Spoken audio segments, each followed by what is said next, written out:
Jakey, the producer. What is up, everybody? Welcome into the Creed of Crypto live stream. I am one half of your host, Boi Crypto. I have here with me, as always, my friend and co-host, Crypto Ewok. We got people pouring into the chat already. 4-4 DJ Moonboy, our favorite wall-to-wall TV, is here tonight, spreading some cheer, I'm sure. We got Ilsu Bake there earlier as well. Welcome in, everybody. Hit the like on your way in to support Real DeFi. Hit the dislike if you are wall-to-wall TV. We very much appreciate it. We have a lot to talk about tonight. Not a slow news time, despite the way things have been going lately. We're going to talk about meme power. PulseChain meme coins have been holding up so well against Pulse, as Pulse has had, quite the pullback over the last few days. We're going to talk about that. And a lot more. We have some news from the Fed today. They're standing pat on interest rates. We'll real quick touch on that and see how it could affect macro markets over the next year, because it's getting pretty interesting. It looks like we're not going to see a pivot for quite some time, and most of us thought we'd be pivoting like now, so we're not seeing that yet.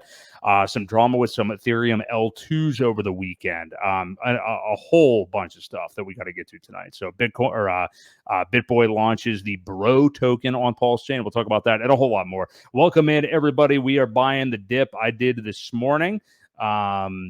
And yeah, feeling good. Ewok, how are you feeling about the market right now? We are pulling back everywhere. It's not just PulseChain this time.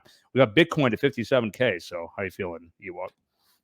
I'm doing okay, but you got CZ going to jail. You got Roger Ver getting arrested. You've got 8 weeks of red candles for Pulse. We've got infighting happening with all the communities back and forth, and but for me, I'm good. When I look at all that other stuff, I put it into perspective, and like, well, it could be worse, I guess, right? So I'm doing okay. Yeah, definitely could. A lot of weird stuff going on, and good point by you. Yeah, we got Roger Ver dealing with stuff. We got CZ dealing with stuff. We're going to get into that as well. Yeah, I'll acknowledge the poll question. So we did ask. Let me make sure my stuff's muted. Best PulseChain meme token in your opinion? HOA, the Tang Gang. We got P-Die. Some people might be pissed I'm calling that a meme. Teddy Bear, and finally DWD, Dick with Butt. I know what DJ Moonboy voted for. Yeah, we'll get into our personal thoughts on that in a little bit, but I thought those were probably the best 4 to be represented here. Early on, we got P-Die leading the way at 57%, so I guess the people voting for it are admitting that it's a meme. I don't know. I just decided to throw it in there. Second place so far, Dick with Butt, barely over the Tang Gang. Well, actually, they're tied. And then Teddy Bear, nothing? You can tell B-Roots doesn't watch our show, so so that's where we're at right now. We'll check on that throughout the night. Let's start with this market right now, because we are seeing, again, it's not, for once, it isn't just PulseChain bleeding out of every orifice. Looks like Bitcoin has been as well over the last day. Now, we have, you and I, Ewok, have been talking about this for quite some time. We were talking about Bitcoin maybe going back into the 30Ks at some point. It's been so bullish and produced, been so good over the last couple of weeks that I don't know that we'll get that low again, but at least this kind of move at the very least was expected. So we are finally down here at 58K. Pretty customary, maybe even not big enough of a dip yet in the Bitcoin halving sell-off. We have ETH now below 3K, not by much. It's at 2970 at the moment. But we are seeing things bleed a bit. It was nice over the weekend. We saw ETH gaining back its ratio on BTC ever so much, which is what we really need for an altcoin season to run, and that's what we're really hoping for.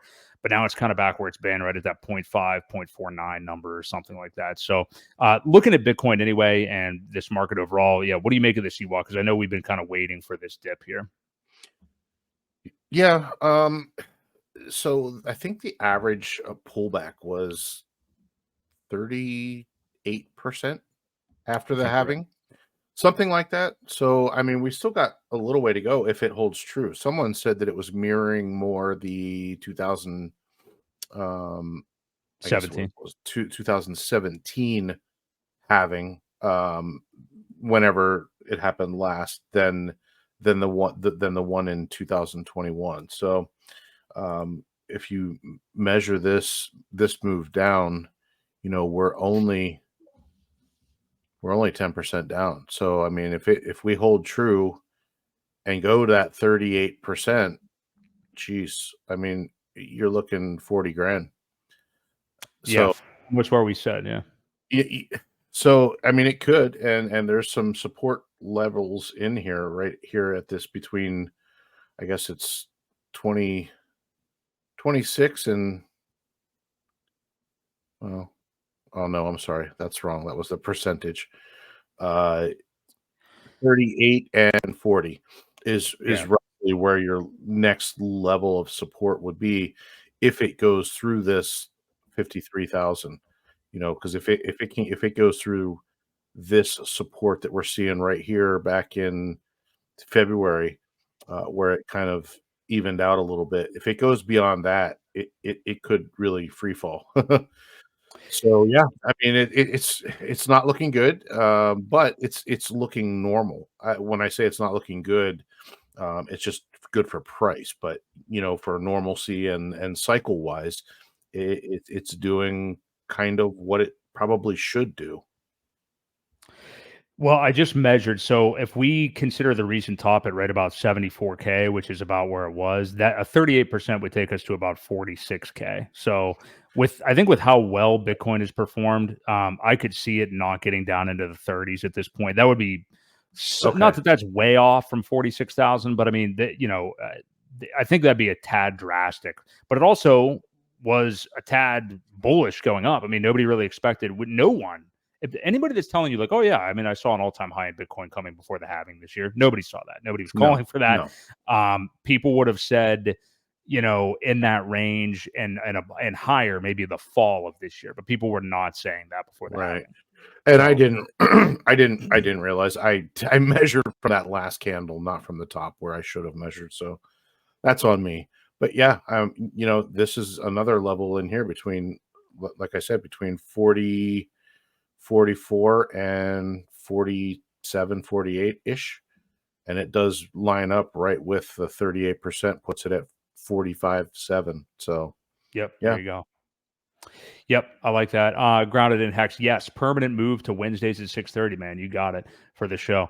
Yeah, I think that's what we're looking at. And if we do see that, if we see a continued move down like this, I think this is really bullish for what the cycle is going to be overall. We've talked so much about left translated, right translated, super cycle. What are we going to see here?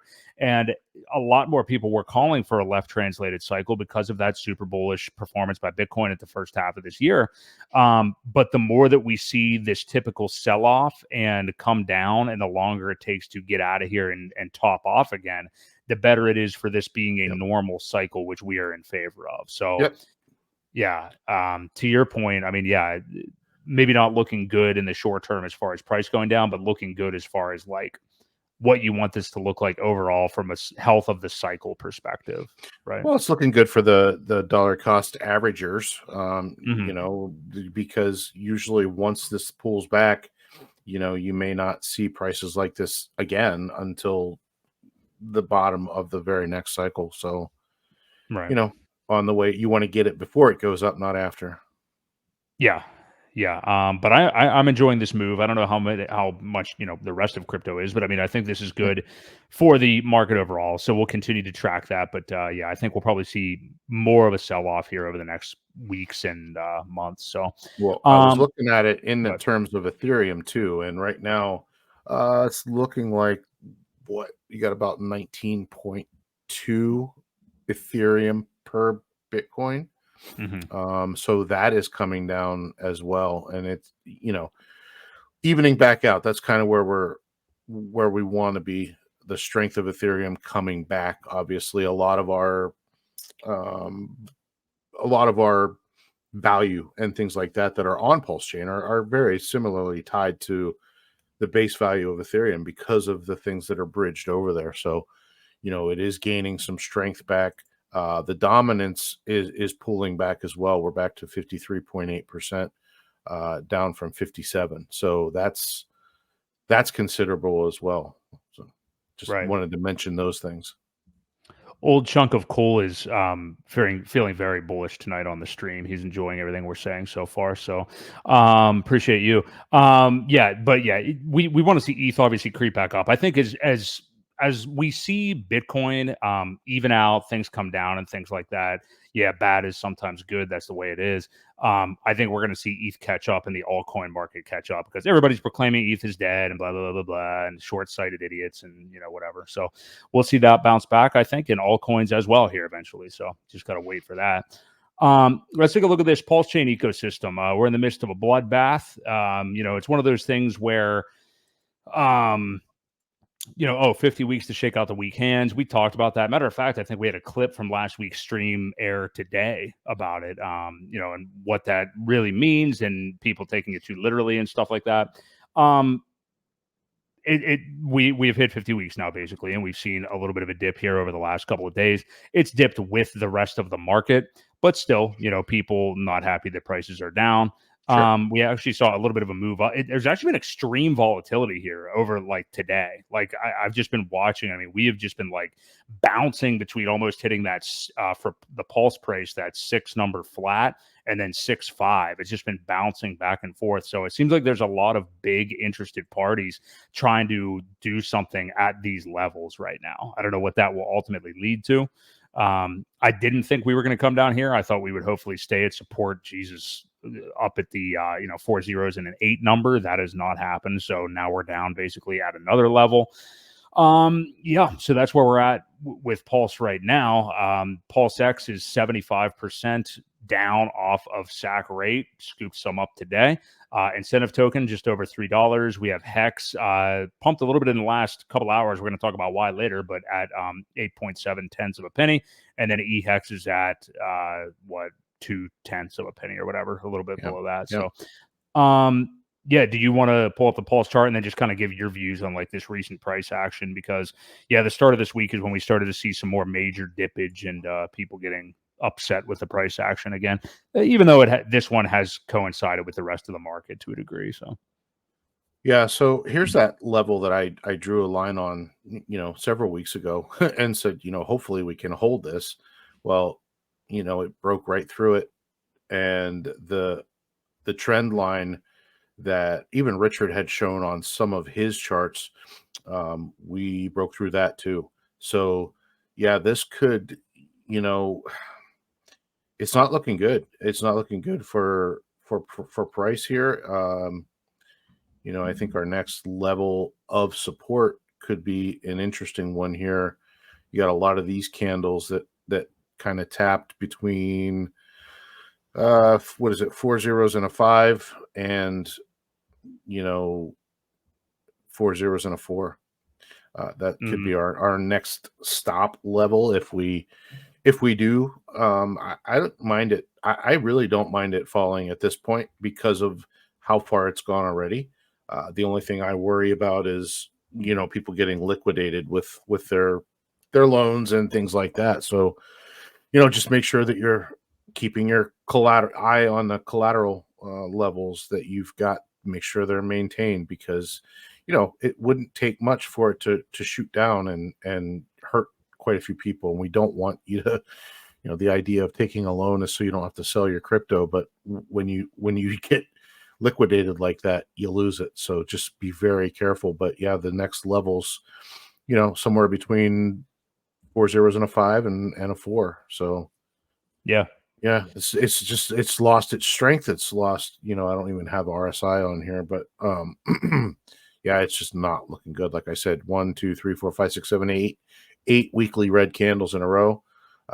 It's bound to do something, but again, just because that 50 weeks was said and it became the narrative, and right, so many people were relying on it and nothing happened, so what? Might take a few more weeks to wash out a few more people that just don't believe. And that's how markets stay strong. You get the people out that don't believe, so that when it does go up, you don't have a bunch of sellers just looking to 2 or 3x their money. I would rather see them get out now, and it can't hurt the price later. Yeah, I agree with that. And again, as we're seeing, there's a lot of tokens that have done. I mean, there's obviously there's exceptional ones that have done really, really well here and there, but a lot of like maybe cycle 2 coins and stuff like that have done like a 3x, maybe a 4x off their lows, 2, 3, 4x or something like that, and are back down getting towards ugly prices now with this recent dip. So, I mean, it is one of those things. And I know everybody on like every channel that talks about PulseChain and maybe some of these other tokens are saying this, but we are, a lot of us, really dependent upon ETH. And I don't mean that just like, oh, the sacrifice wallet like bought a bunch of ETH. The altcoins are tied to ETH. So as long as ETH continues to not do well against BTC, which it has not for a little while now, we're just not going to see any kind of good action. You know what I mean? And that can mean varying things, as far as price across different tokens and stuff like that. But bottom line, yeah, we're in a bull market. Yeah, dips, in my opinion, are for buying, and I definitely want to be buying at these prices and stuff. We are waiting on ETH though. So until it starts to, we need, even though we've seen like memes and stuff, and people may say that, like we've already seen a lot of memes take off in this bull market and everything. We still need like massive retail back. Like, I mean, I don't think we're in the territory of like, oh yeah, I was walking in the store today and my buddy, like you're not hearing a lot of like real life stories of crypto stuff. This has been like a Bitcoin only run so far, or primarily Bitcoin. Yeah. Well, another thing that I forgot to mention is with all these prices, the one thing we forget about are all these meme coins that have launched that have been tied to Pulse. People are selling their Pulse for the meme coins. And that is definitely not helping the value of it either. So, there's a lot of that that's being caused by the flood of all these meme tokens that are paired with Pulse. As they kind of do seemingly well, it's because they're exchanging out of Pulse and getting into that one. So, that has a lot to do with these last 4 candles, especially. Yeah, I think that could have something to do with it, but it also is bullish. It's good for PulseX too, because people doing all that trading is obviously helping the buy and burn and stuff like that. But yeah, I mean, you're probably right that people are selling out of Pulse to buy memes, but I do think the memes overall are a net positive though, because I think even if we aren't seeing, I'm not saying you're not saying that, but I think that even if we aren't necessarily seeing this right now, later on in the bull market, you are going to see. I mean, look at what happened with Solana, and I'm not saying that the same thing's going to happen to PulseChain, but that some people from retail will be led into here with some of the memes. You know what I mean? I think that's going to happen. And then if that's the way some people get in the door or whatever, and then they actually understand real crypto at some point, or understand like the actual stuff that's being built here, cool. Or even if they don't, we got the PulseX buy and burn working for us, and we're all hopefully DCing at PulseX. So I mean, I guess it is a cost of entry. However, you've got to rely on these things sticking around long enough too, without hurting people too badly. You mentioned PulseX, but a lot of these things are being launched on 9mm and 9-inch, and that's kind of exclusive until there's a trading pair created for them on PulseX. So it's not helping the buy and burn as much either when they're launched exclusively on those exchanges. Yeah. Well, we'll see. I mean, I do think that long term overall that we will see that bring more action to PulseChain for sure. And yeah, things are just down right now. I mean, it's across the industry, and I think that we're going to see bullish action later. And I understand it. I mean, a lot of people are like insane at this point. It's like, how can I keep waiting for this? Blah blah blah blah blah. But I mean, it's one of those things where we say this all the time, but it seems like many people just do not have a lot going on outside of watching the portfolio every day. And that doesn't mean reset expectations. Oh yeah, be happy with a 5x or something. I'm not saying anything like that, or trying to gaslight anybody or anything. But it comes down to just having a better mental state about things and being able to be more patient, and also realizing, especially like you can speak to this, Ewok, too, having been around multiple cycles, how parabolic moves can go out of nowhere, and if you're not able to sit here right now, and I know it feels horrible. Like trust me, I feel that more than anybody. Like if I feel like I'm not progressing at something and I'm just stagnant, which markets can make you feel like, because you can't directly affect it. It's a market. You're just a participant. When I feel like that and I'm just sitting on my hands and there's nothing else I can do, I'm just like, you want to take action. And it's so hard to resist that, Yeah. Well, the only action you should really be taking is dollar cost averaging in. Mhm. Don't be a old chunk of coal and sell at these prices. So Yeah.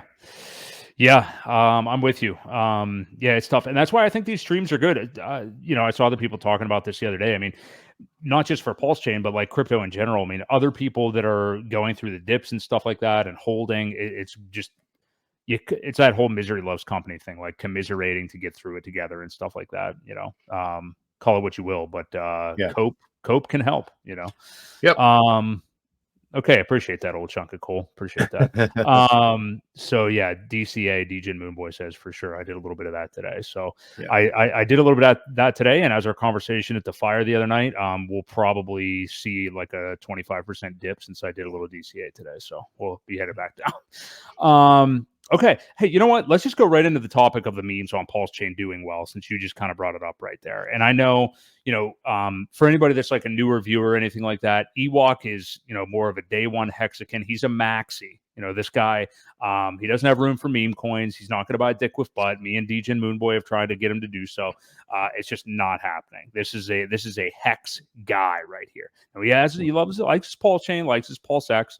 I think he has a couple of other tokens. I'll let him speak on that. I am a little bit more of a meme boy, and I will buy memes every now and then. But it is very interesting. I just want to say that a lot of these meme tokens are holding up really well against Pulse Chain while we're having this I almost said dip.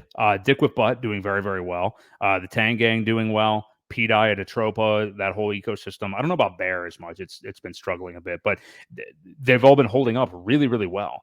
And it's like, what does that mean, or what can be said for that? I know Ewok, what you were saying, you take out of that is like, oh, people are selling their Pulse to buy it, which may be true in some cases. You got to get Pulse to get in. Yeah. But I think it's a good sign that tokens like that are worthless memes in the eyes of some. The fact that they're holding up well against the transacting token of the ecosystem, I do think it bodes well for how things are going to go in this market eventually. I mean, I think at some point that all has to pour into Pulse, and we're going to see it start to come up.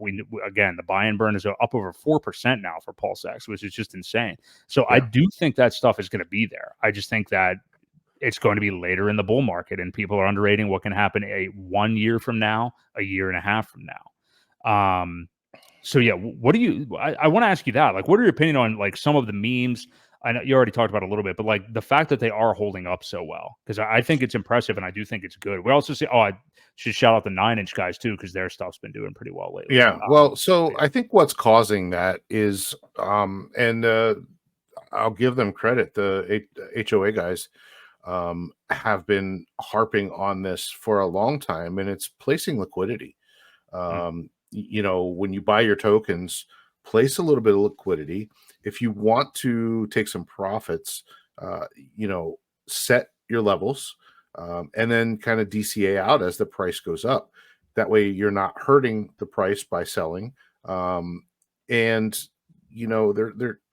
they're teaching that over there. So mhm. you got to give them credit for that. And I think a lot of other people are catching on to some of these methods of placing liquidity, and it strengthens everything. When you get some liquidity in there, you get some coins, and you want to make a little bit of profit, and even just the fees.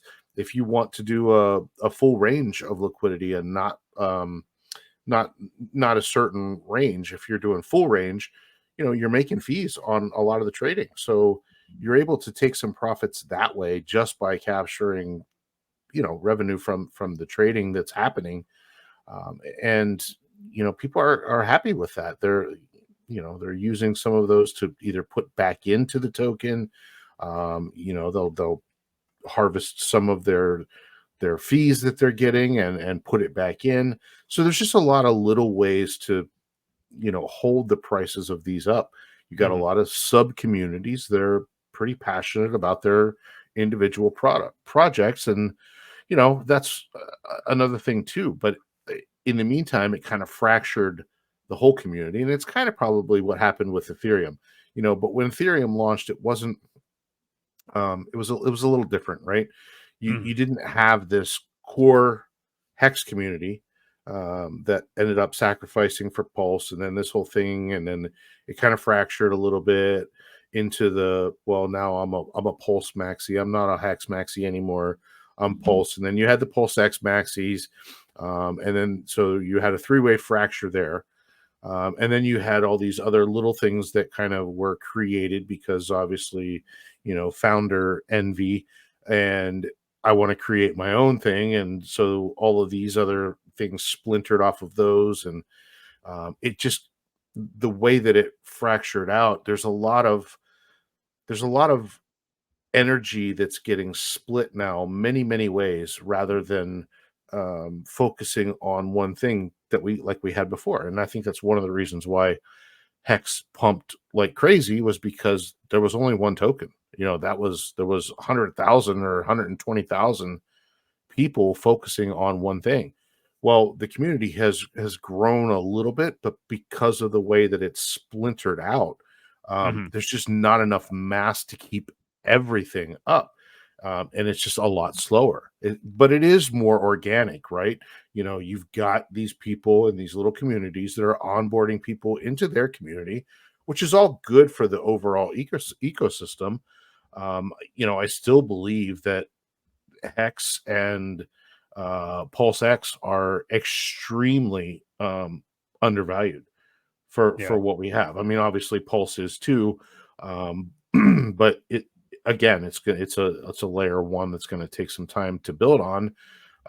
And as these outside people start, love them, hate them, whatever, but Ben Armstrong gets a lot of voices out to outside people. And I did see a comment from one person that said something like, "Why did you launch on PulseChain? You almost have to be a technical nerd to to be over there," which is kind of a compliment. It's a backhanded compliment, but Right. obviously we're the nerds over here because we're smart enough to work it over, to get things over onto this chain. It's just going to take a little bit more work. Once Coast comes back, it's going to make it a lot easier to onboard right into the chain. And I think eventually it's going to be probably dependent on what happens in October at the hearing. But I really think the walls will start coming down. People will understand that we're all in this crypto game together here, and this guy that's fighting for everybody's rights, should be at least appreciated with his product. So who the first big name is that picks up PulseChain, well, that's yet to be seen, and then it's a ways away. But something else that I've seen is what Dipcatcher's doing, and he's showing all these other chains, hey, this is how much value you guys have in your wallets that is over here. Pretty clever. If I I agree with what you said earlier. It's good to get the word out there, and I don't see too many people doing that, and I was happy to see what he did. What you Yeah. thought the same thing? Yeah, for anybody who's missed that, Dipcatcher's been doing a cool thing, where he's basically tweeting out like to different entities. I think there was an FTX one. There was I'm already forgetting the other ones, but Binance, Crypto.com. yeah, Crypto.com, just basically different exchanges and entities showing them like the value of the tokens that they would have got snapshot onto PulseChain and tagging them. And it's in the millions, like it's millions of dollars of value. Now, to us that may hundreds of millions for yeah. some.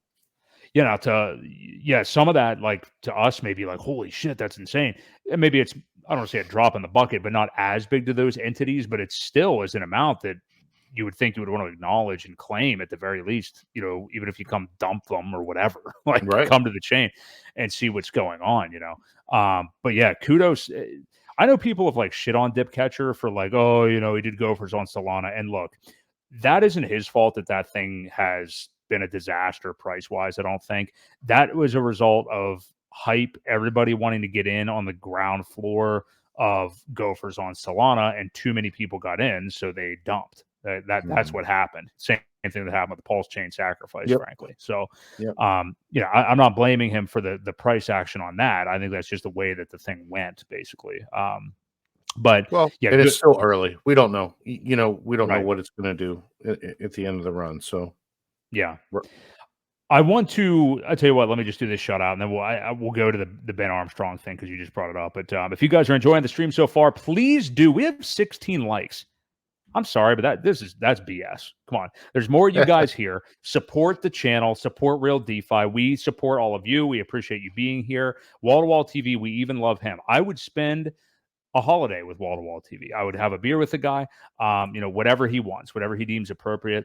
I know he's a good guy deep down, and I know he loves the channel. So go ahead and hit the like. We appreciate you guys being here. We do this every Wednesday night at 6:30 p.m. Eastern Standard Time. Looking at the poll real quick of the memes on PulseChain. So what is the best PulseChain meme token? And they are flying. We got PDI number one, 35%. And then it's kind of watered down after that. We got Dick with Butt at 26%, Teddy Bear at 23%, and the Tang Gang dead last at 16%. I guess that's because, Dick with Butt is from the Tang Gang, so understandable. But I got to side with the Dick with Butt people. I think that's the way to go, and I think that is, P-Dye too, though. What would you say, Ewok? I mean, where are you? I think I know where you'd be here, but where are you at? Out of those four, yeah. Man, it's got to be P-Dye for you. I think P-Dye. Yeah. I think it's got the most chance of getting gains. Listen, meme coins are meme coins, and they can all run for absolutely no reason. So, yeah, it's really it's hard to say. But is it a meme coin, though? I think that's why you are choosing it, though, because is it like I don't think it's the true definition necessarily of a meme. I mean, I guess you could still say that. Right but now, there's but there's a narrative where people have connected some pretty, legitimate seeming dots around it. It's not purely just, hey, this picture of a dick with butt's funny. You know what I mean? Yeah, right. But I don't know. Well, if there is some actual use case to it, and we can, and if there are the mechanics that are really out there, like we've heard, I think there's definitely more to it, and it wouldn't be, but as of right now, it's still a meme. There's still a story behind it. So kind of what most meme coins are, right? There's a story that holds the price up, until it becomes something other than just a story. Then I would call it a meme. How would you describe the dick with butt story? Tell me that story. Stupid. Maybe DJ Moo Boy can help us with that one. It's interesting stuff with a butt with a dick, and it's I don't know. Whatever. It's funny. Nice, it's entertaining. But that's about it. I don't get it. Okay. Well, I own some, and I hope it does well. It continues to do well. I hope. Listen, I don't wish that anybody's coin doesn't do well just because I don't like it. I hope everybody is successful. Everybody can, pull some money out when they need it, and I hope all their coins do fabulous. So don't take that the wrong way. We gotcha.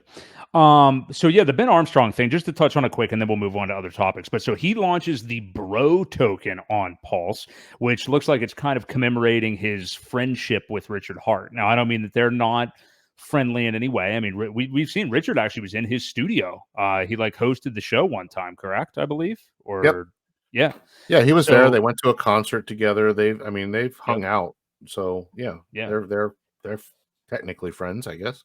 There was at least a one-night stand bromance anyway, with a concert involved. So that was good. Maybe some dick with butt involved there. I don't know. I don't know. They did hang out, went to shows together. Yeah. I guess what do you make of this? I mean, as usual, the token launches and plunges down pretty quickly after it. I don't think it's Ben's fault. I don't think it's really anybody's fault. It's just hype. It's the same thing I just said with the Gophers on Solana thing. It's oh, okay, yeah, let's get in. And people get in and it drops 70% or whatever it is down so far. Well, I'll tell you whose fault it is. It's the way they distributed the coins. I think there was a large percent, 25% of the tokens were airdropped to the Ben holders, the holders of his token. Mm-hmm. And because a lot of those guys, might like BitBoy, but not like Richard, they dumped it. And I think that's where a lot of this price volume on the downside comes from. are all the holders that got the free airdrops, and there was quite a bit, so I think it'll settle down once you get a lot of that selling out of the way. And if he continues to market it, it's going to have that rounded off bottom. Let's take a look at the chart. I had it bookmarked here for us to see. Well, I would definitely be interested in it, at a point where it looks like it's totally died, or that it's, well, at the bottom and rounding off, like you said. So I mean, it's starting to round off. It had a hell of a run up, obviously, when it launched. I think it did what, 98 over 100,000%. So could you do like 4 hour or 1 hour just to see, like, maybe it'll see a little bit more detail here? Okay. All right. So you're getting that rounded off pattern a little bit. It's tamed down. Obviously there was a lot of selling, and unfortunately there's really nothing as far as resistance levels to look at. But so if this continues chopping sideways, that'll be pretty healthy. Might be I hate to say it, but might be a decent entry point. Because I think the majority of the sell-off happened with all of these people that realized they had the free coins, and that's what caused that. And it's only been a couple days, so I would. Yeah, this is very, very small time frame. What if you click on it against Pulse up top there? Just curious how different that looks. Yeah, so a little bit more drastic looking down. Which actually it's very similar. That actually is the one I would want to look at more to see as it kind of gets to the bottom and rounds off before getting in. But I'm definitely in no rush. I mean, this is only a few days old. I would like this to just kind of, all the attention to go away from it. It launched on the 26th. So less than a week old, pretty much, Yeah. So that's where we're at with Brocoin. I am glad that he's doing it. I mean, BitBoy, we've talked about him many times. I mean, like, love him or hate him. Yes, the guy's gotten himself in some weird, questionable situations and stuff like that. Seems to be in the new arc right now, which is the I don't know what her name is, but the woman that he's with now, doing stuff for PulseChain. And kudos to him, for starting the PulseChain podcast that he has. I know Corey Costa has been on there, I think, a number of times already. I think I forget who else has been on. Maybe Gary Woods. I don't know if Rags has been on. I may just be making all that up, but I know Corey's. Coffee. Coffee's been on. I didn't know that. So they pre-recorded quite a few of these, and I think what he's going to do is put one PulseChain episode out every Sunday. Is what I had heard. So there's several of them that are pre-recorded, and it's going to be a PulseChain PulseChain centric episode of his thing. So I know Coffee's. I don't think it's been released yet, but it should be the next one out. Yeah, RG3 is what I was going to say. I saw he was on there too. So, I mean, kudos to Ben for doing something. I think it was a good move to do something that was purely focused on PulseChain like that, maybe instead of like trying to mix it into everything else. Just because it is such a, everybody's very obsessive about it within the community and stuff like that. Well, and we know that he sacrificed for it. So obviously he is thinking about his bag as well, Right. If it wasn't PulseChain, it was PulseX. But either way, it's still pretty much tied together. If one does well, the other's going to do well too. So, right. Yep. Yeah. So, glad for Ben to be along for the ride. We'll see how everything works out here as we get into the bull market. But Bro Token, we'll continue to monitor that. Let's see where to go next. Let's see, because there's a lot of interesting stuff here. Let's go to this. I think we do need to touch on this. So this was a big deal that happened over the weekend. Richard Hart tweeted about it a little bit. of course, because anytime he has the opportunity to dunk on something that is not working, he's going to. But this is bad. So on Saturday, Ethereum L2s, layer twos, stopped withdrawals entirely. So I don't know how many of them it were. If it would have been like all of the L2s, like Arbitrum, Optimism, stuff like that. Yeah, there were several. Yeah, but withdrawals were totally halted. The chains were paused, basically. And Richard kind of went, I may have a bookmark tweet, I forget, but he kind of went on a tirade of why L1s are so much better. And that really is the consensus, because this kind of thing can happen with layer twos. I mean, to be in a situation where you have money that you've got on the chain, and maybe it's a lot because you're transacting on there a lot, and withdrawals are just paused. You cannot get your money out suddenly out of nowhere. This isn't something that's going to happen with layer ones. It's definitely not something they're going to see on PulseChain. But what do you make of this? Because I mean, this is a big thing, and I think it should be a dire warning for retail investors that are just, coming in here, aping into some of these different ecosystems and have money just floating around on all these L2s buying meme coins and stuff. You could have things trapped, for a period of time, with no way of getting them out. So what did you make of this story? Yeah, I didn't realize that Base was a layer two. I don't think I did either. Yeah. I just didn't, I just thought it was its own chain. I thought it was an L1. But yeah, I'm going to pull this up because it is important to show how many of them cannot withdraw. Yeah, it looked like a long list.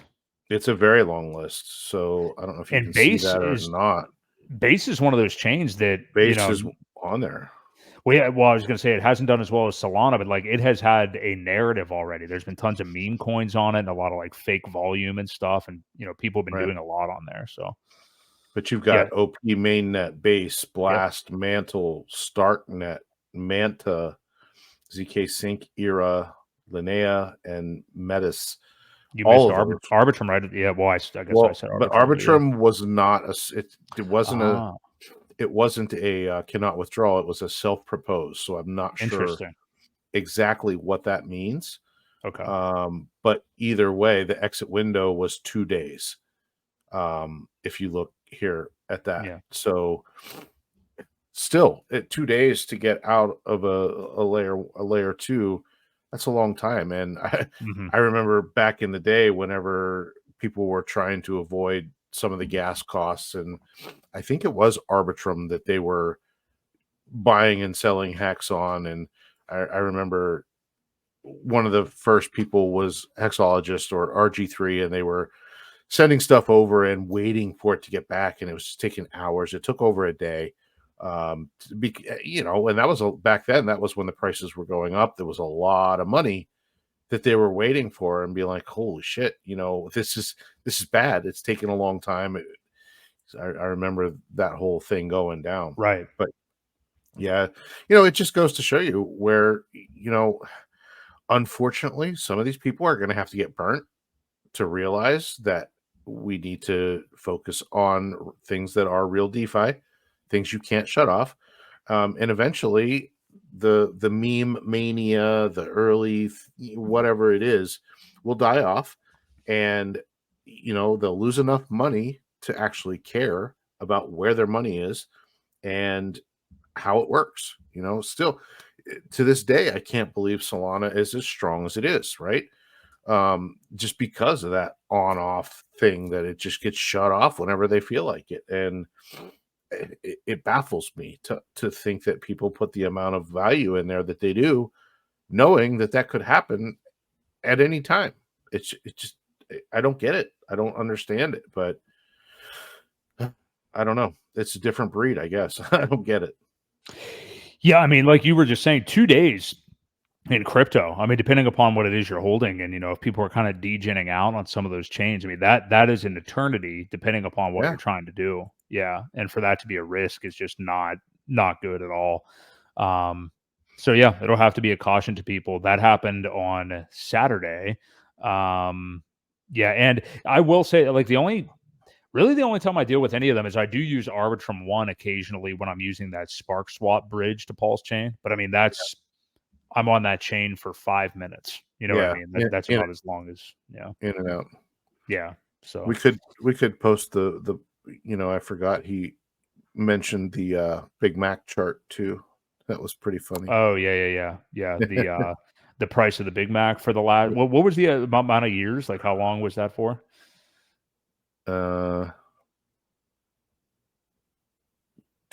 It says interesting to note that Big Macs and houses both went up 2.5x from 2000 till now. But some of these early pictures of here, let's see if we can. Early pictures of the Big Macs. What quality of the Big Mac we getting? 15-cent hamburger and right, 19-cent cheeseburgers. Right. But it's pretty funny how the Big Mac chart, the Big Mac index, is a real thing. It actually is called the Big Mac Index? Yeah. Okay. Yeah. Here. All right. Let's see it. Check it out. Let's see this. Big Mac Index versus the CPI. Okay. This is the chart. It is a real thing. Oh, yeah. Yeah, it's beating it pretty badly. Wow. Interesting. Yeah. I wonder if do we have a Whopper index or a... I don't know. I don't know what the Wendy's one is called. Interesting. Well, there you go. The Big Mac beating the average CPI. So interesting to note. Yeah, I saw RH tweet about burgers a lot the last couple of days. So are you a Big Mac guy or are you a Whopper guy, Ewok? If you had I'm a quarter pounder with cheese guy. Not a big fan of Big Mac. McDonald's. Yeah. Okay. Yeah, I'm not a big fast food. I don't like fast food. No, if I had to pick, I'd pick Burger King. But I would probably, if I had to pick a burger, it would probably be. Yeah, Big Macs are way smaller and way shittier, though. Yeah, he's probably right. I would eat a Whopper. Dairy Queen burgers are better than both of them. You think so? I don't know. Okay. All right, let's get off the burger thing. I like it, but there's too much other stuff to talk about. But yeah, that is very interesting. Nonetheless, the Big Mac index. So, let's take a look at this. So I'm just deciding what's the most important thing to get to here. So the SEC in trouble again. So the crypto firm Consensus now sues the SEC and asks the court to declare that ETH is not a security. Yet another huge group getting on suing the SEC fund here, because we've seen, I forget the name of it, the Crypto Alliance from Texas last week. And another entity I'm forgetting as well. But Consensus actually made a tweet about this over the weekend. And this is a really big one. And I'm so glad that they're focusing on ETH and talking about getting the SEC to actually give what their opinion is about it, because that's the big thing that they don't do. We all know that we have video of Gary Gensler clearly saying that ETH is not a security at MIT, but now he does the finger shake thing when he's questioned on the floor of Congress. But here, I'll send you this tweet from Consensus if you wanted to get it up, Ewok, but I will just read now what we have here. And Consensus is CONS, what is it? CONSENSYS. So they say today Consensus filed a lawsuit against the SEC. The goal behind this is to ensure that Ethereum remains a vibrant and indispensable blockchain platform and to preserve access for countless developers, market participants, and institutions who have a stake in the world's second largest blockchain. We took this step for two very basic reasons. The SEC should not be allowed to arbitrarily expand its jurisdiction to include regulating the future of the internet by wrongly labeling ETH a security, and the SEC's reckless approach to bringing chaos to developers, market participants, institutions, and nations who are building or already managing critical systems running on Ethereum, which is very true. I mean, there's this huge infrastructure already built out, and we're just like in limbo as to whether this thing is a commodity or security. They go on to say Ethereum isn't just about information being permissionless, it's about human ingenuity being permissionless. We encourage others who feel equally aggrieved by the SEC's aggressive regulatory actions to make their voices heard. At Consensus, we believe that advancing adoption of blockchain platforms like Ethereum will help reshape and enhance how future generations will manage economic, financial, social, political, and technological systems.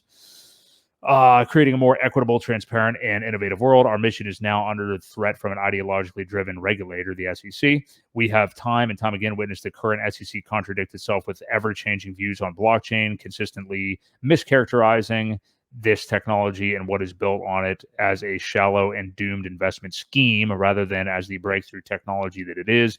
And it is time for the industry. It's time we stood up for ourselves. Our action today is intended to protect the Ethereum ecosystem as well as the entirety of the extended decentralized protocol ecosystem.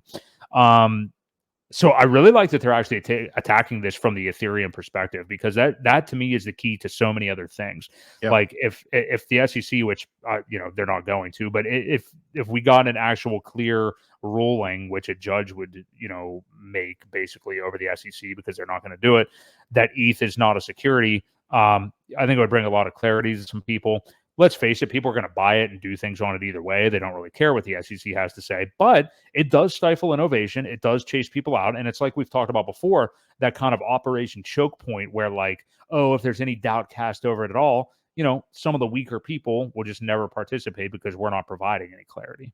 So, what do you make of this lawsuit? It's good to see more and more really big players proactively going after the SEC. We see Coinbase do it and all these other entities. So no, I mean, it's great. It's great. And again, we're looking for clarity. That's all we want them to do.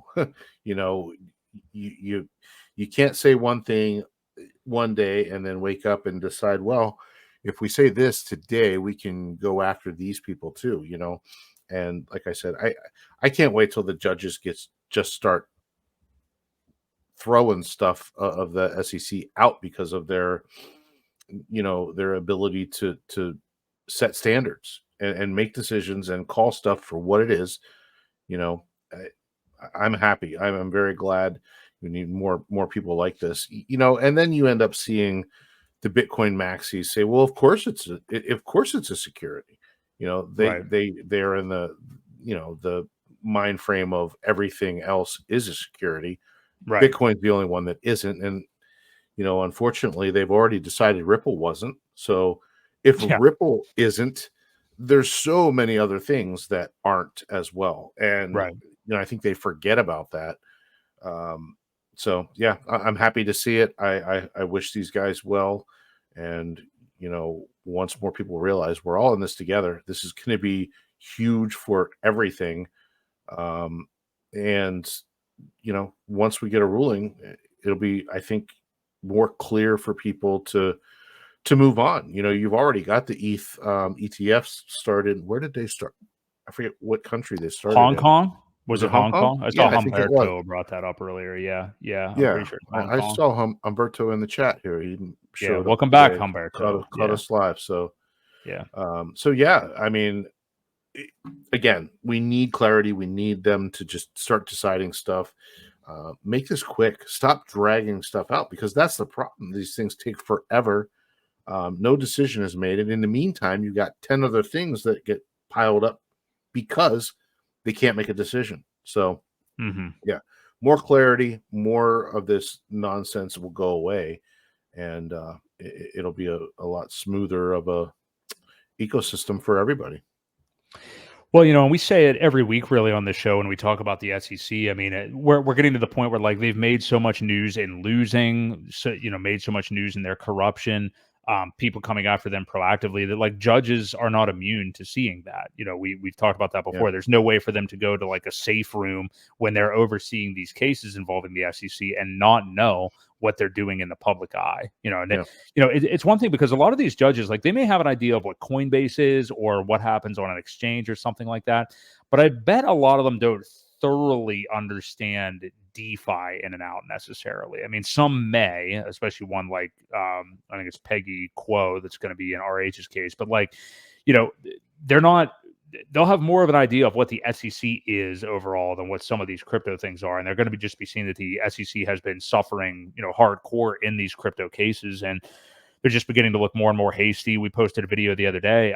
The judge from Utah in the debt box case referred to them, basically just said that they complete overreach and power hungry, and I forget his exact words, but essentially that in reference to the SEC. So, that's what's most important, is that the justice system and the judges are looking into these things and actually caring about them doing their job, which it seems like many of them are, and they're siding, for the most part, with the side of crypto, not the SEC. And great point by you, Ewok. Like, yeah, if XRP is not a security, what's going to be a security at the end of the day? Yeah, because they have the company, they have the building, they have the CEO, they have all of that stuff. And if they aren't, man, a lot of DeFi seems to me would get, I don't want to say a free pass, but I don't know how you can say that they are and Ripple's not. So, right. Yeah. We'll have to see how it goes. I am with you. Yes, DJ and Moonboy, for everybody, smack the like. We appreciate all of you guys being here. Let's see what topic we're going to get into next. So I know that this isn't everybody's favorite topic, and we'll kind of hit on it quick, but it's extremely important, I think. So the FOMC took place today. The Fed met today for their, I think it'd be about their third meeting already this year. They stood pat as far as interest rates go, which is what many people thought would happen. We definitely weren't thinking a cut was going to happen at this point. But we're at the point now, and I didn't totally read everything that Jerome Powell said after the announcement that they were not pivoting or anything like that. But the sentiment has we already going into that, people were not expecting rate cuts and a pivot until September of this year. Prior to that, Ewok, I mean, you remember we were talking on the show for the longest time that we were thinking this meeting here right now, or maybe the one in June or towards the end of summer, would be when we would see a pivot. We're now to the point with some of the comments from Jerome Powell, the fact that the CPI data came in a little bit hotter than expected a few weeks ago. So the Fed is talking hawkish and all these things. Now there's only an expectation of one rate cut in all of 2024. So we would be looking at, assuming there's a meeting in December, which I believe there usually is, that not happening until then. So that's 6 months of expectations from you, I, and the market, really, that thought that we would be seeing a pivot by middle of 2024, that maybe we won't even see one in 2024. Which I think makes things really interesting and tends to line up kind of with what we try to illustrate at the top of the show about the Bitcoin price, crypto prices overall. Now that we're seeing Bitcoin pull back, everybody was geared up for this, like, oh, left translated cycle, things are getting bullish early.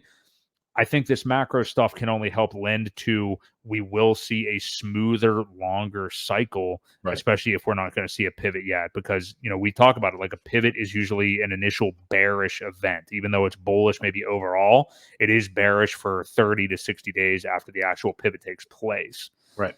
So, yeah, what do you make of that? The fact that we could only get one rate cut this year, if any, and how that may line up as far as macro and the crypto market over the next really 2 years, because I think that's how long it's going to really matter. So, well, I still feel the same way about it. I think I agree with you. I think it will help elongate the cycle a little bit. But I want to throw this back at you, and I don't know if you saw this or not. No. But the U.S. Treasury also today announced the first buyback operation since 2002. So essentially, they're launching a buyback program of all the liquidity in the Treasury market. So I don't know a whole lot about what this will do to the banking supply. Like, I'm not a financial dude like that at all, but a lot of these people are calling this very similar to a bank buyback because, or a bank bailout, because they're buying up all this stuff that they are afraid people are going to dump. I guess it's, well, I'll just read it to you here. Yeah. It says, during this period, the Treasury plans to hold weekly liquidity support buybacks of up to $2 billion per operation, with up to $500 million allocated for TIPS, which are Treasury inflation-protected securities. This initiative aims to ensure the Treasury market remains the deepest and most liquid in the world, addressing concerns about market functioning and resilience. So it shows the schedule of what they're buying back, all these different securities and things like that. So does this mean anything to you? Someone had equated it to a quantitative tightening pretty much. Yeah, I mean, it definitely seems like it could go along those lines, and like him referring to it as a bank bailout. Yeah, I mean, I could see that. I could see that being a continuation of what the Fed is already talking about here. So, They're um, afraid to raise rates, so they're doing this. mhm, yeah. Uh, yeah, Yeah, I think it could coincide, and definitely have something to do with it. I don't think that they're planning on doing anything for quite some time. And like, even though we talk a lot about like Jerome Powell, sometimes will purposely, I think, try to sound a little bit more hawkish than he really means to be. I mean, now we're at the point where people have been expecting rate cuts and a pivot for quite some time. So for him to still sound this hawkish now, I think is like they are serious about not doing anything for a little while here. yeah. And they, anticipated for inflation to be down further than when it was. I forget what the exact number was a couple of weeks ago when it came out, but it was just a bit higher than they expected. So whether that Well, number's even real, but yeah, who knows? And I love how they all say, "Well, the jobs are up, man. Jobs are up." Well, jobs are up because people can't afford shit, so they've had to get a second job. mhm, That's why the jobs are up. It's right. not because the market's so hot and things are going great. It's because people can't afford stuff with one income. They've had to get a second job. So, that's a big part of that as well. Yeah. And I was going to throw this in. I mean, this is more of I don't know if I want to call it a fluff piece because I don't know how much it surprises any of us, but I was going to mention this a couple of weeks ago if we were going to get into the Fed and Jerome Powell, but James O'Keefe, formerly of Project Veritas, but now does his own thing with I forget, it's OMG O'Keefe Media Group or something like that. He's that Um, undercover guy. yeah, yeah, yeah. Yeah. So, and it's always like, well, I'm not even going to get into that, but it's always a date setting for some reason between Yeah. two. It's just funny how it works out. It's like Yeah. James O'Keefe in a blonde wig fools somebody or whatever. Right. But they did a whole thing with Jerome Powell, and I was excited to see it. Like, I don't know what it was going to be, but long and short of it was, and usually his stuff is great, but this one was more kind of just like, oh, a Fed staffer admits what we already know, that Jerome Powell wants to cement his own legacy and cares about himself and his own politics and protecting Joe Biden, hates Trump, blah, blah, blah. It's like, yeah, no shit. I mean, I don't think there were any of us that doubted any of that. I mean, that's kind of Right. just a modus operandi of like all these politicians. Really, he's out to save Sure. himself. And but that said, even though it's like, yeah, no shit, really, it's also like this is an unelected group of people who are in charge of the monetary policy of our country. you know and it's one thing like if the president is somebody that you don't like. I mean, they have Congress to go through and stuff like that, but these guys control the money. Nobody voted for them at all, and we have no idea what their motives are or anything. So while I already kind of suspected the stuff that O'Keefe said in that piece, I think it was still cool that they did that anyway. Yeah. But I don't know if you had any thoughts on that, but I mean, No, it's not really. I didn't see full any of it, respect. so Yeah. yeah. I mean, these guys are all looking to cement their own legacy. It's kind of status quo for all of them, and being on one side or the other, they're gonna try to protect the guy that put them in there, and obviously say that they hate the other guy that hopefully comes in. Yeah, and Hex Girl, yeah, money is the primary cause of it. Printing money is the primary cause of inflation, but it's essentially they can't stop doing it. They just can't Right. stop doing it. Like basically, the country is so effed, for lack of a better term, at this point financially, that they get to a point where there is no other option, and Right. they're always going to do it, and that's why everybody loves that is in crypto. Loves being in crypto if they really understand how money in this country works right now, Yeah. because they're never going to stop printing. Like they Yeah. can say all these things like we're really serious about the debt, we're going to tighten things and things like that. At the end of the day, they're going to print money. They're going to bail people out. They're going to print money because they don't know what else to do. And that's They why find other ways to do it because it's so mismanaged.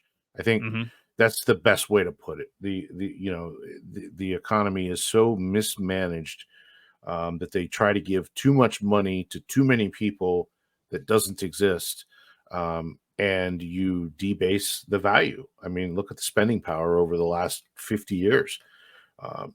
That's what it's more about. It's not that the prices of things have gone up.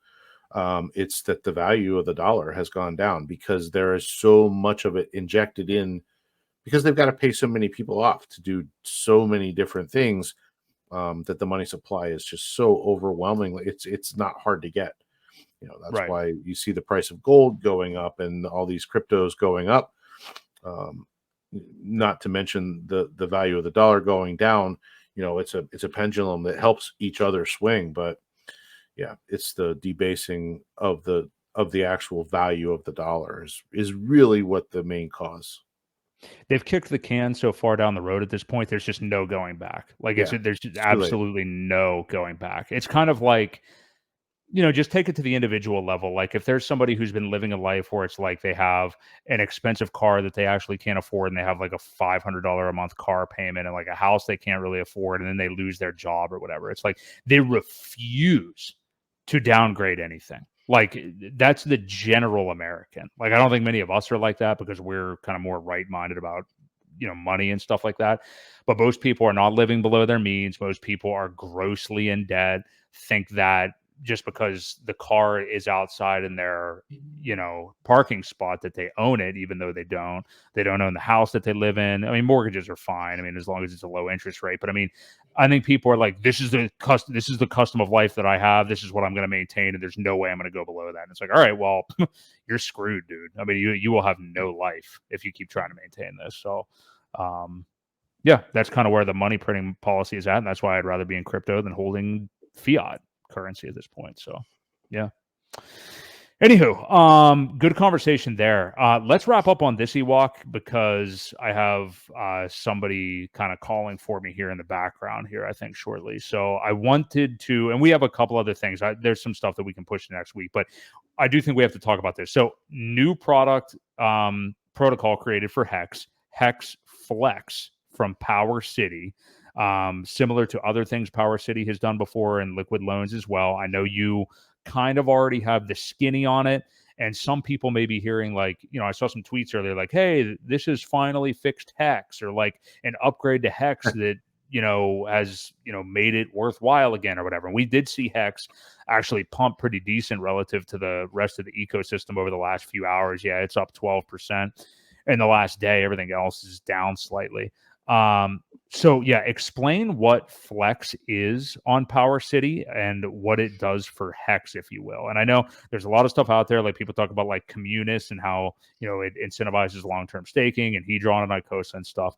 But Flex, I think, is a little bit different. I'll let you have the floor on this. Yeah, so essentially what it is, it's the same thing as Liquid Loans and Earn. It's the same protocol, and each one of those coins allows you to borrow. It's a lending protocol that borrows one coin and offers a stable coin in return that is always worth $1 worth of that particular coin. So with these protocols, you can only get a loan in one item, right? Like I said, Liquid Loans is based on Pulse, Earn is based on Pulse X, and now Flex is based on Hex. So there are essentially three things that are created by this whole protocol. You've got your Flex token, which is like the loan token in Liquid Loans. And then you've got your Hex DC, which is your stable coin that's tied to always redeemable for $1 worth of Hex. So that's how those are able to be pegged to a certain dollar value. And essentially what you do is you lock up your Hex and over collateralize it, obviously, because you can get liquidated. It's just like a loan. I would definitely recommend over 140, 150%, if you don't want to lose your token. So you take the loan out, you get your Hex DC, which is your stable coin, and then you can cash that into whatever it may be. USDC, DAI. I'm sure there will be a pairing for that, a liquidity pairing for those, to where you can get dollars for that. and then you just repay back your loan. So there is a little bit of a fee. It's zero interest though. The loan is Mhm. zero interest. You pay it back as you need, but again, you want to make sure that you're over collateralized, or you will end up losing the tokens. It is a dangerous game to play when the markets are going down. It's fine when things are going up, and you're earning more and more collateral against. You can borrow more and more and more and do different things with it. But once things turn around, it's a very dangerous place to be, if you can't collateralize anymore or pay back some of the loan that you already have. So just be very careful of it. But the whole mindset of it saying it fixes Hex. Hex was not broken.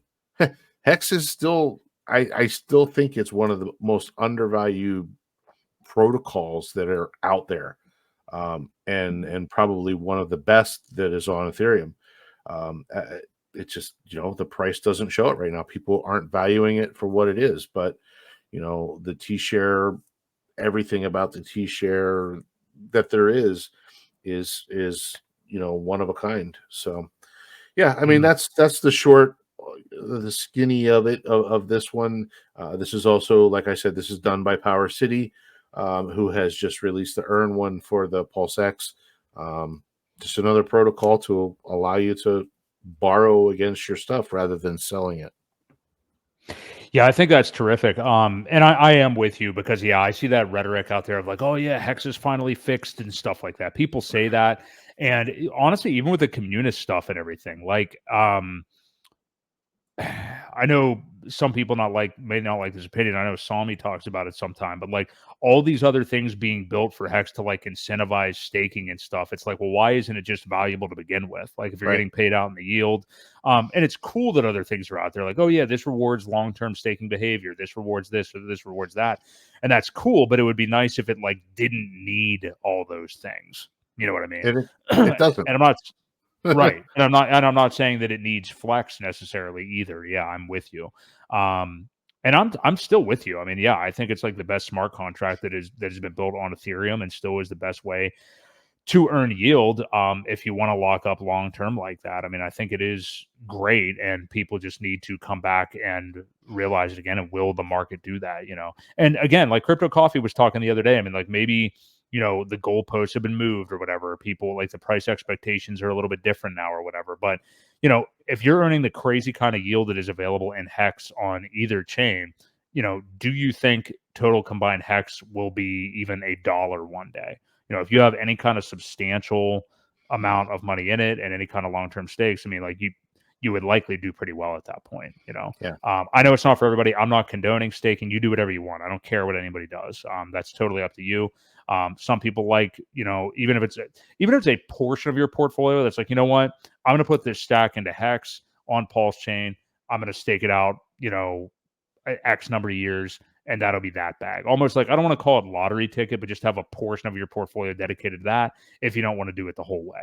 And we know there are people out there that did it the whole way, all huge long stakes, and they aren't necessarily happy at the moment. But Yeah, that's why you got to do a ladder and do other things. I mean, that's I right. think you have to differentiate stuff. And Yeah. there's a lot of people in the market that aren't happy right now. It's not just Hexicans, it's across the board. So Yeah. yeah. Yeah. Agreed. Yeah. Cool. Well, yeah, Hex Flex from Power City. Very cool. Alan, we are just wrapping up actually, but you are welcome to go through and watch the stream. Yeah, but good show. We had a lot of people in here tonight. I saw some new names. Yeah, Stevie Summertime, good call on Blaster. I have a little bit of that. So yeah, but Tin Top, Mission Possible, Hex Girl, About Everything with Marty, Joe, KD. Yeah, there's a lot of new names that I don't recognize here. Dion Ashman. Yeah, a lot of new names I did not see in here tonight. So thank you all for being here. We do this every single Wednesday night at 6:30 p.m. Eastern Standard Time. Usually talk DeFi, PulseChain, things like that, as well as what else is going on in the world of crypto. So we appreciate all you being here. Do you have any final thoughts at all tonight, Ewok?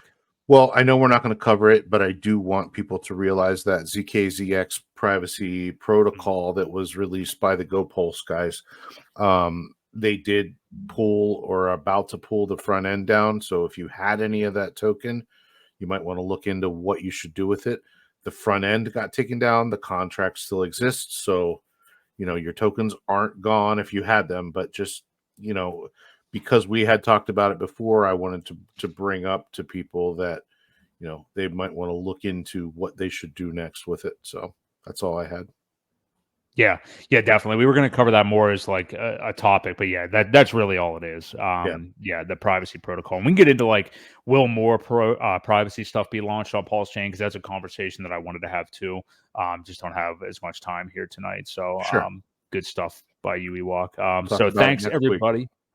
Yeah, we'll talk about it more next week. But a lot with as long as well as a bunch of other stuff. So before you guys get out of here, do us a favor and hit the like. We appreciate you being here. We do this every Wednesday, 6:30 p.m. Eastern Standard Time. So for my friend Crypto Ewok, this has been Boi Crypto. We'll catch you guys next week right here on the Creed of Crypto live stream. See you guys.